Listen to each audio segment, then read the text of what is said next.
Bonsoir à tous, je suis très heureux de vous retrouver. Nous sommes ensemble toute la semaine. Voici les titres de ce lundi. C'est la rentrée en présentiel pour les élèves du lycée Albert Ier. Ce matin, les cours ont repris dans des bâtiments modulaires fabriqués en un temps record du côté de Fontvieille. Nos reporters se sont glissés parmi les lycéens. Après le drame de Crans-Montana, partout en Europe, les établissements de nuit tirent les leçons des défaillances de sécurité de ce bar suisse. C'est le cas également chez nous, où des contrôles inopinés et réguliers sont réalisés. Exemple vendredi dans un club de la Principauté.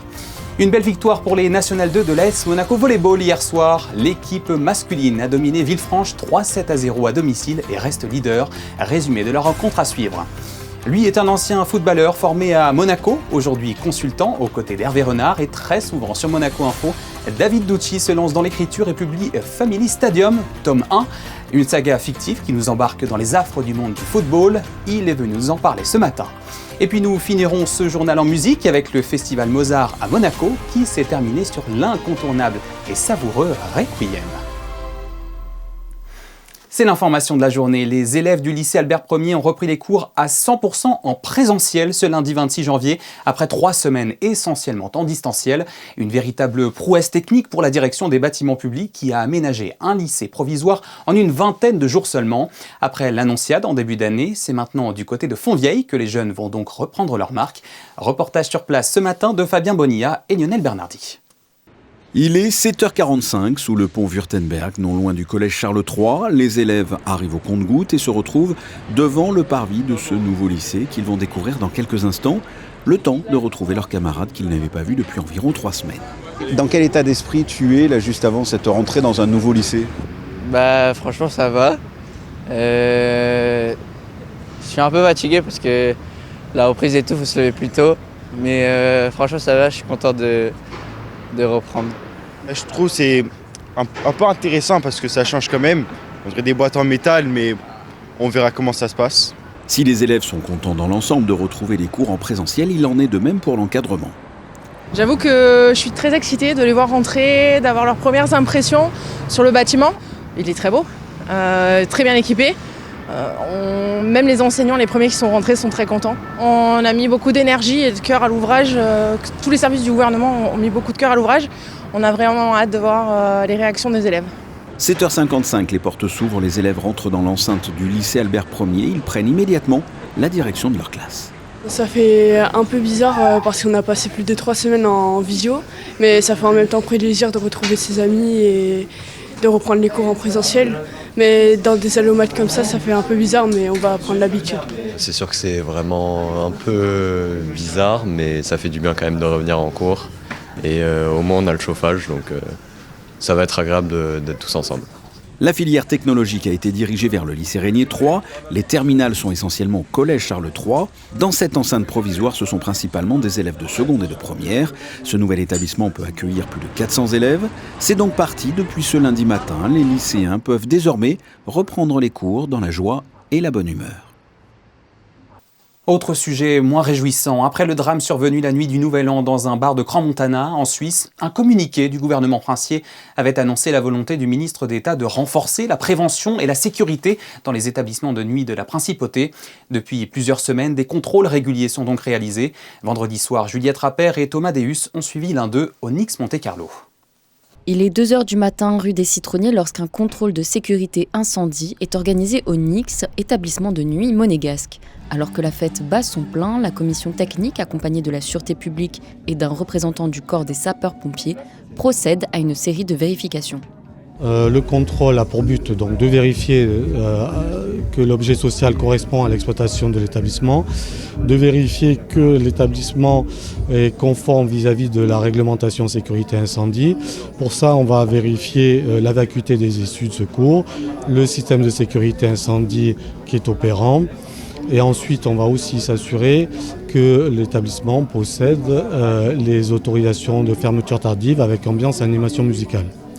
Un contrôle accueilli plutôt favorablement par l'établissement qui assure être en règle sur l'ensemble des obligations de sécurité. Ils ont souhaité m'expliquer comment on devait réagir s'il y avait un incendie ou quoi que ce soit, donc de protéger la clientèle, de les secourir, donc que tout le monde sorte au plus vite, d'essayer de maîtriser le feu, mais si on voit qu'on est débordé par le feu, donc le plus important c'est de sortir les clients et de sortir après eux, de fermer les portes et d'attendre l'arrivée des pompiers. Petite piqûre de rappel et des conseils de leur part, je pense que c'est très efficace. Tout est en règle d'entrée. En fait, on a ouvert depuis 1 an et demi, donc tout a été contrôlé. Depuis l'ouverture, rien n'a changé. On n'a pas changé un coussin, un rideau, une table. Donc on est sûr de respecter les règles de tout ce protocole qui est imposé par l'État en fait. Au total, cette nuit, 6 établissements auront été contrôlés. Encore une vingtaine le seront la semaine prochaine. Il faut noter que cet été, on fera des contrôles supplémentaires parce que, comme les établissements du Larvoto, qui ne fonctionnent qu'en été, on veut s'assurer là aussi que les mesures de sécurité incendie, que l'objet social correspond à l'exploitation et que les ouvertures tardives sont données. En parallèle de ces opérations, le ministre d'État a également demandé une évolution de la réglementation visant à interdire en principauté l'utilisation de tout engin pyrotechnique dans les lieux clos, notamment les feux de Bengale. Elles sont le futur de Monaco. 6 startups ont présenté leur projet jeudi dans le but d'intégrer la grande famille de Monaco Tech. Le jury de sélection qui les a écoutées est la dernière étape de leur processus de recrutement. Sarah Nkari et Thomas Deus ont assisté à ce moment clé. Monaco Tech se prépare à accueillir ses nouveaux incubés. Les 6 entrepreneurs qui se présentent aujourd'hui ont un objectif, séduire le jury et faire partie de la grande famille de l'incubateur. On est plutôt surpris par la qualité et par le nombre de gens qui maintenant s'intéressent à l'IA, même s'il y a divers secteurs et que ça change complètement. Et on essaie de sélectionner les secteurs que la principauté veut, donc ça permet d'aider dans la sélection. Là on est passé de 90 à une douzaine qui ont été vus par la direction de Monaco Tech. Et ensuite, le jury envoie en vrai 6. Et on en sélectionne entre 0 et 6, suivant nos critères, on estime qu'ils sont bien pour le programme. Parmi eux, cet azurien venu défendre Persisio, une révolution dans le domaine médical. Pour faire très simple, le patient, à partir de ces images des acquisitions par IRM ou par scanner, on va reconstruire un hologramme en 3 dimensions de son anatomie et on va venir superposer cet hologramme au bloc opératoire sur le corps du patient.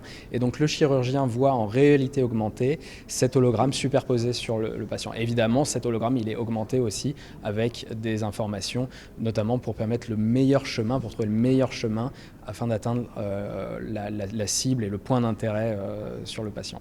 S'il est chanceux, le candidat intégrera le dispositif en mars prochain et sera accompagné pendant 18 mois. Il y a tout un coaching de diverses méthodes, la façon de lever de l'argent, la façon de se présenter, la façon de vendre, la façon de protéger par les brevets et la propriété intellectuelle, la façon de faire ses comptes avec un commissaire aux comptes, l'expert comptable. Donc on leur présente tous les professionnels nécessaires, éventuellement les investisseurs s'ils lèvent de l'argent. Et ensuite, on essaie de les aider à progresser. Un programme séduisant pour ces start-upers qui ne demandent qu'à être portés. À ce jour, plus de 70 jeunes entreprises ont reçu l'aide de Monaco Tech depuis sa création en 2017. Des nouvelles du jardin animalier Régnier 3 qui demeure fermé au public durant toute l'année 2026 dans le cadre des travaux de mise en sécurité de la falaise qui le surplombe. Opération indispensable afin de garantir la préservation de l'écosystème naturel de la falaise, mais également la sécurité des pensionnaires du jardin et des équipes.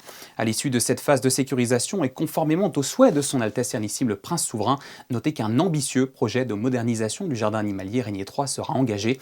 Il visera à optimiser durablement le cadre de vie des animaux en proposant des espaces plus vastes, mieux adaptés à leurs besoins, favorisant les mixités et intégrant une végétation abondante. Le parcours de la visite sera ainsi entièrement renforcé afin d'offrir au public une expérience plus immersive avec des infrastructures d'accueil modernisées et en harmonie avec l'environnement. Les grandes étapes à venir seront régulièrement partagées sur les réseaux sociaux du jardin animalier Régnier 3. En basket, après un gros revers jeudi dernier en Euroleague face à Real Madrid, la Roca Team s'est remonté un peu le moral hier après-midi face à l'équipe de Saint-Quentin. Dans le cadre de la 17e journée de Betclic Elite, cette fois, elle l'a emporté 98-73. Malgré l'absence d'Elie Okobo et Nicolas Mirotic, les Monégasques ont bien maîtrisé leur jeu sur le terrain des Phoenix. Le prochain rendez-vous en championnat est prévu ce dimanche 1er février face au Portel à Gaston-Médecin. En volleyball à présent, avec une nouvelle victoire pour l'équipe masculine de Monaco en National 2. Hier, les Rouges et Blancs affrontaient Villefranche à domicile avec 3 points supplémentaires en poche. Ils peuvent ainsi conforter leur place de leader. Sarah Nkari et Jean-Alexandre Dordet étaient présents à ce match. Premier au classement, c'est avec confiance que les Monégasques ont attaqué ce match, comptant pour la 12e journée de National 2. Très à l'aise au cours des 2 premiers sets, les taux s'est resserré au 3e, mais les rouges et blancs n'ont pas flanché. On a bien servi, donc c'est vraiment important contre des équipes comme ça. Le plus important, c'est vraiment de rester concentré du début jusqu'à la fin. Service récep, on a été pas mal. On a eu un petit moment de passage à vide, on a su se reprendre, donc c'était le plus important. Face à Villefranche-Beaujolais, dernier de la poule, l'équipe s'est montrée soudée et organisée.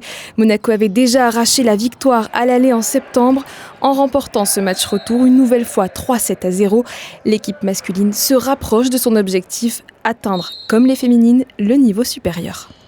Grosse ambition, ça serait déjà finir premier de la poule, faire le Final Four et si on peut monter en élite, ça serait, avec cette équipe, ça serait vraiment top et c'est l'ambition de l'équipe en tout cas.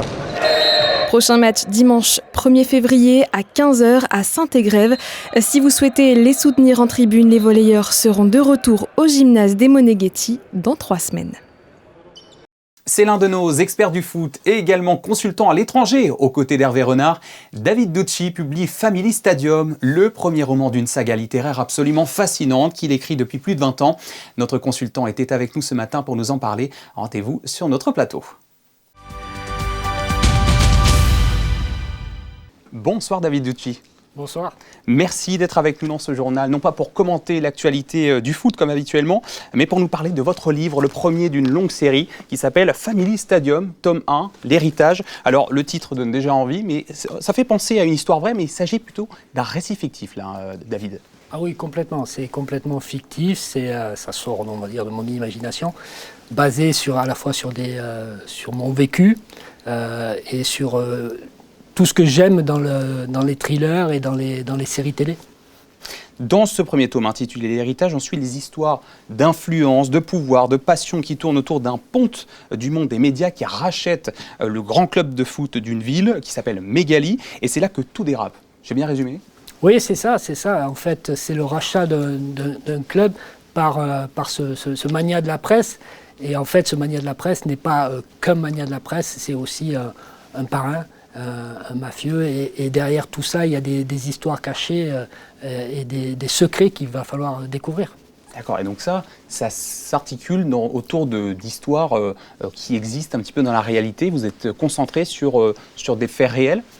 Alors, pas concentré sur des faits réels, mais inspiré de faits réels, à la fois parce que ce que j'aimais dans les séries télé et à la fois parce que j'ai vécu en tant que dirigeant de club, en tant que joueur, et donc j'essaye de retranscrire un tout petit peu cette atmosphère-là, ce qui fait parfois rêver, voire fantasmer les gens, les spectateurs, les fans du monde du football. Mais ce roman n'est pas que pour ces fans-là, parce qu'on n'a pas besoin d'avoir de connaissances et de compétences en football pour apprécier le livre. Oui, et ça, on découvre quand on le lit. Alors, 2 choses m'ont interpellé justement sur la 4e de couverture. D'abord, on découvre que ça fait plus de 20 ans que vous êtes sur cette saga littéraire, David. On sait que vous aimez écrire et que votre expérience a dû largement vous inspirer justement. À quel moment vous êtes dit « je me lance dans sa rédaction » ? Alors, en fait, à l'origine, c'est un pilote pour une série télé que j'avais écrit avec un ami à moi au début des années 2000. Et ce pilote de série télé, on a essayé de le vendre à l'époque dans les chaînes françaises et ça n'a pas marché, personne n'a accroché, alors à la fois parce qu'on ne connaissait pas grand monde dans le milieu et puis le temps a passé, j'ai essayé de transformer ça en livre mais je ne suis pas allé au bout. Et il y a à peu près un peu plus d'1 an maintenant, j'ai voulu remettre ça au goût du jour, relancer le truc, c'est-à-dire que j'ai développé l'idée, la thématique de cette série télé. Je suis allé plus loin que le pilote dans le développement. Et j'ai rencontré une maison de production là-dessus et qui m'a dit, écoutez, ça ne va pas nous intéresser parce que vous n'êtes pas du milieu de la télé ou du cinéma ou de l'audiovisuel. Et j'ai dit, mais comment, vous êtes en train de dire que vous recevez des scénarios et que ça ne vous intéresse pas parce que les gens ne sont pas du sérail, comme on dit. Il m'a dit, oui, il me dit, à la limite, si ça avait été publié en livre, peut-être, ça aurait pu nous intéresser. Et ça m'a piqué, j'ai été vexé. Et j'ai dit, ah bon, d'accord, eh ben, je vais écrire le roman. Et donc je suis parti et j'ai écrit le tome 1 qui est en gros... dans mon esprit, le tome 1 correspond à une saison 1 de la série. David, on ne peut pas vous laisser partir sans évoquer l'actu football à Monaco. Les supporters sont en colère, vous le savez, pointant les résultats décevants de l'AS Monaco et de mauvais choix managériaux. Certains demandent même la démission de son directeur général. Quel regard portez-vous sur la situation actuelle du club monégasque ? Je suis triste, évidemment. Je suis triste des résultats actuels parce que quand on aime ce club, on a toujours envie de le voir au plus haut. Et je pense qu'aujourd'hui, le classement ne reflète pas du tout la place que devrait être celle de l'AS Monaco. Et en même temps, si on est là, ce n'est pas par hasard.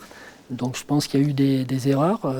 Moi, je me rappelle en début de saison avoir vu ce premier match contre le Havre, où c'était bien de démarrer sa saison par une victoire. Et en même temps, je me disais que ça allait être compliqué parce que, avec mon regard, je décelais déjà peut-être des petits problèmes. Et est-ce que la solution était de changer d'entraîneur en cours de saison? Pas de chance. C'est pas à moi de le dire. Mais en tout cas, il y a un vrai problème, un vrai malaise, et je pense qu'il est au-delà du sportif. Merci beaucoup, David Ducci, pour votre regard et d'être venu vous présenter votre livre, Family Stadium, tome 1, aux éditions des 3 colonnes. C'est passionnant, on commence et on n'arrive plus à s'arrêter. Merci beaucoup, David, d'avoir été avec nous. Merci. Ouvrons un chapitre musical, suite et fin du festival Mozart à Monaco, en effectif réduit cette année en raison des préparatifs de la tournée de l'OPMC en Espagne. En conclusion, c'est l'une des œuvres les plus célèbres et les plus appréciées qui était interprétée hier à l'Auditorium Régnier 3, le Requiem de Mozart. Retour sur ce moment avec José Sacré.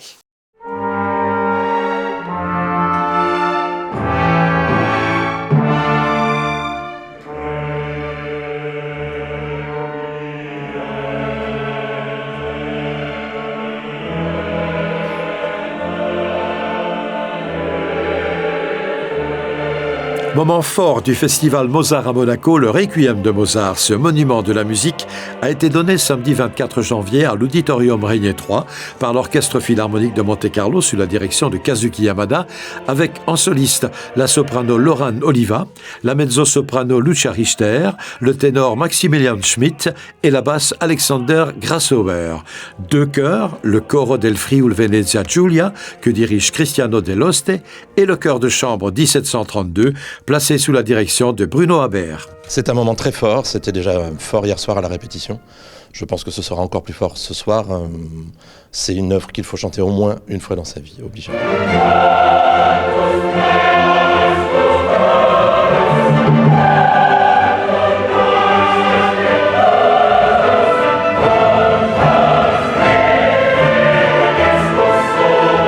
On a rencontré un magnifique chœur avec le chœur du Frioul, très très bel ensemble, et puis ça a très vite matché hier soir pendant la répétition. On s'est rencontrés pour la première fois avec le maestro Yamada à 18h30, on a travaillé ensemble, et puis à 20h on a travaillé avec l'orchestre, et vraiment ça a tout de suite concordé.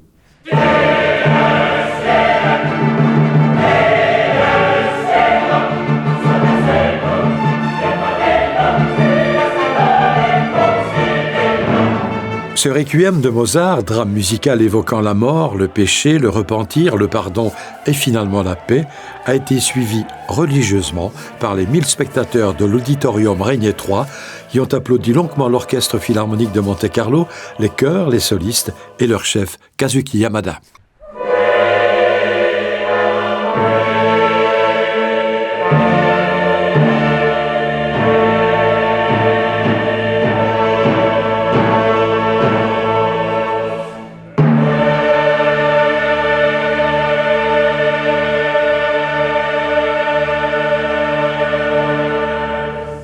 Magnifique. Allez, à l'agenda pour finir, notez que vendredi 6 février se tiendra la représentation de la pièce Comme s'il en pleuvait, comédie signée Sébastien Thierry. La pièce sera jouée par la compagnie du Théâtre des Oiseaux de Nice et mise en scène par Benoît Tessier. Une soirée proposée au profit de l'association Écoute Cancer Réconfort. Rendez-vous donc vendredi 6 février à 20h30 au Théâtre des Variétés. Vous pouvez d'ores et déjà réserver votre place en scannant le QR code qui s'affiche sur votre écran.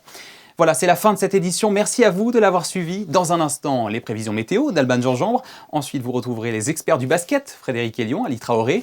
On se quitte sur les dernières images du rallye Monte-Carlo et son podium 2026. Les clichés sont signés Stéphane Dana. Excellente soirée sur Monaco Info et à demain, 19h.